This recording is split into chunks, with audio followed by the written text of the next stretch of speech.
ایک دفعہ کا ذکر ہے کہ ایک بہلول نامی بزرگ غزنی میں رہنے والے تھے۔ یہ اکثر ایسی حرکتیں اور باتیں کر دیا کرتے تھے جو بظاہر سمجھ میں نہیں آتی تھیں۔ ایک دفعہ کا ذکر ہے کہ ایک دن ایک بغدادی تاجر بہلول سے ملا اور کہنے لگا، شیخ بہلول صاحب، مجھے مشورہ دیں کہ مجھے کیا خریدنا چاہیے جس سے مجھے سب سے زیادہ فائدہ ہوگا۔ بہلول نے جواب دیا، لوہا اور کپاس۔ وہ آدمی چلا گیا اور بہت سا لوہا اور کپاس خرید کر ذخیرہ کر لیا۔ چند مہینوں کے بعد اس نے انہیں بیچ کر کافی منافع حاصل کیا۔ وہ پھر بہلول سے ملا اور کہنے لگا، اے دیوانہ بہلول، مجھے کیا خریدنا چاہیے جس سے مجھے فائدہ ہو؟ اس بار بہلول نے اسے پیاز اور خربوزے خریدنے کو کہا۔ تاجر نے جا کر اپنی پوری بچت کی مالیت کے پیاز اور خربوزے خریدے۔ کچھ دنوں بعد وہ سب سڑ گئے اور بہت نقصان پہنچا۔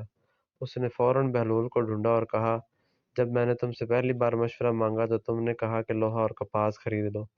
مجھے اس سے بہت زیادہ فائدہ ہوا، لیکن دوسری بار آپ نے مجھے کیا مشورہ دیا، میرا سارا مال برباد ہو گیا۔ بہلول نے کہا کہ پہلے دن آپ نے مجھے شیخ بہلول کہہ کر مخاطب کیا، اور چونکہ آپ نے مجھے ایک ذہین شخص کہہ کر مخاطب کیا، اس لیے میں نے آپ کو اپنی حکمت کے مطابق نصیحت کی۔ دوسری بار تم نے مجھے پاگل بہلول کہا تو میں نے تمہیں پاگلوں کی طرح مشورہ دیا۔ اس طرح تاجر اپنے رویے پر شرمندہ ہوا اور بہلول کو اچھی طرح سمجھ گیا۔ بہلول نے ہارون پر تنقید کی۔ ہارون رشید ایک بادشاہ تھے۔ ایک دن بہلول ہارون کے پاس تھا کہ اس نے کہا، اے بہلول، مجھ پر تنقید کرو۔ بہلول نے کہا، اے ہارون، اگر صحرا میں پانی نہیں ہے تو آپ کو شدید پیاس اور موت کے قریب سے حملہ کیا جاتا ہے۔ تازگی پانی کے ایک گھونٹ کے لیے آپ کیا دیں گے؟ ہارون رشید نے جواب دیا، سونے کے دینار۔ اگر پانی کا مالک دینار میں پانی دینے پر راضی نہ ہو تو کیا ہوگا؟ پھر کیا دو گے؟ اس بار بہلول نے کہا۔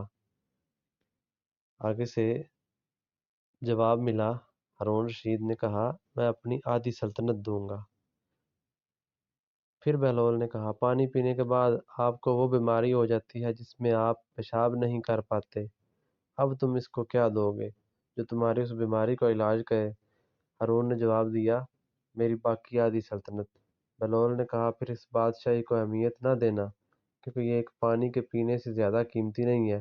کیا یہ مناسب نہیں کہ تم اللہ کی مخلوق